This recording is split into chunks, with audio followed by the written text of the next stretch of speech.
2 मार्च 2025 वर्ष का 8वां सामान्य सप्ताह रविवार। पहला पाठ प्रवक्ता ग्रंथ अध्याय 27 पद संख्या 4 से 7। जो दृढ़तापूर्वक प्रभु पर श्रद्धा नहीं रखता उसका घर शीघ्र उजड़ जाएगा। छलनी हिलाने से कचरा रह जाता है। बातचीत में मनुष्य के दोष व्यक्त हो जाते हैं। भट्टी में कुम्हार के बर्तनों की और बातचीत में मनुष्य की परख होती है। पेड़ के फल बाग की कसौटी होती हैं और मनुष्यों के शब्दों से उसका स्वभाव का पता चलता है। यह प्रभु की वाणी है। ईश्वर को धन्यवाद। दूसरा पाठ पहला कुरिन्थियों अध्याय 15 पद संख्या 54 से 58। जब यह नश्वर शरीर अनश्वरता को धारण करेगा, जब यह मरणशील शरीर अमरता को धारण करेगा, तब धर्म ग्रंथ का यह कथन पूरा हो जाएगा, मृत्यु का विनाश हुआ, विजयी प्राप्त हुई। मृत्यु कहाँ है तेरी विजयी? मृत्यु कहाँ है तेरा दंश?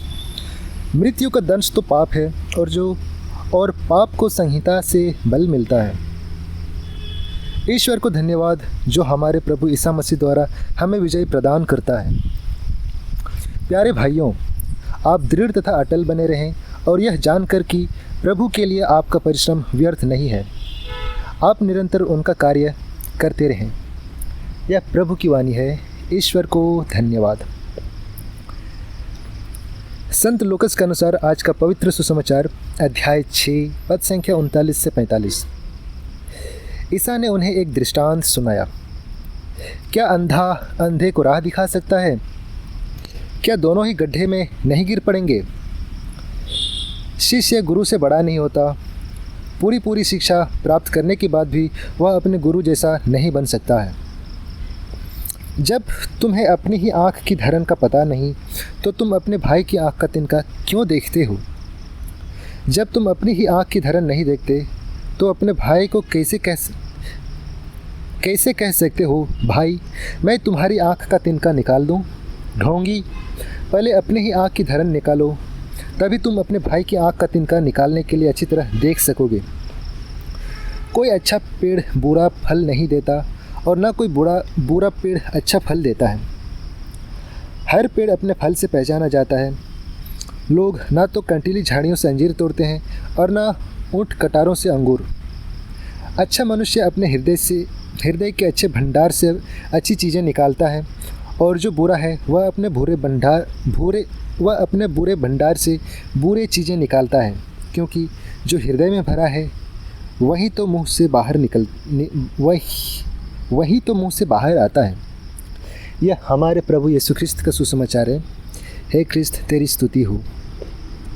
तो आइए आज के तीनों पाठों पर हम मनोचिंतन करेंगे और इसे हम सुनेंगे ब्रदर तमिल अमरसन, जो भोपाल महाधर्म प्रांत के हैं, और वो बताते हैं, कोई भी व्यक्ति आम का पेड़ लगाने के बाद उससे कड़वे फल की उम्मीद नहीं करता।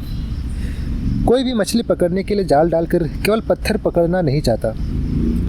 कोई भी अपने पालतू जानवर को जंगली बनते नहीं देखना चाहता।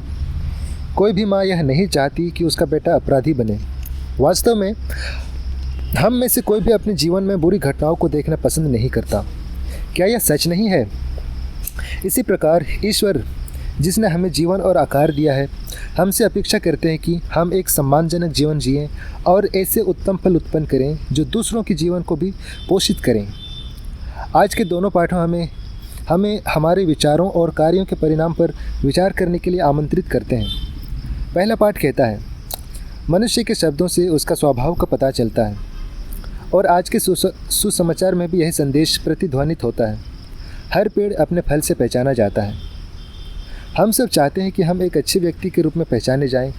हम में से कोई यह नहीं चाहेगा कि उसे एक दुष्ट या कपटी व्यक्ति के रूप में देखा जाए। हालांकि हम दूसरों की नज़र में अच्छे दिखने का प्रयास करते हैं, फिर भी कई बार हमारे कार्य हमारी वास्तविकता स्वभाव को प्रकट कर देते हैं, क्योंकि वे हमारे भीतर संचित विचारों और भावनाओं का प्रतिबिंब होते हैं।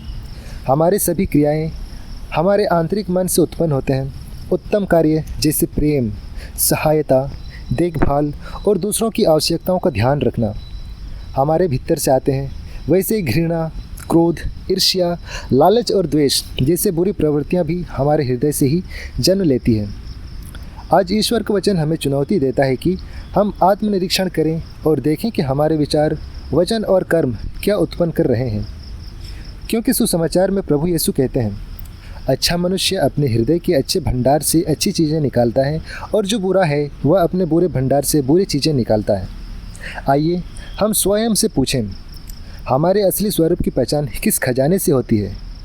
क्या हमारे कार्य जीवनदायी और शुभ फल उत्पन्न करते हैं या वे दूसरों के जीवन को हानि पहुंचाते हैं? प्रभु हमें सही विवेक प्रदान करें ताकि हम अपने जीवन के उद्देश्य को समझ सकें और ऐसे फल उत्पन्न करें जो दूसरों के जीवन के लिए आशीर्वाद बने। सबको जय यीशु।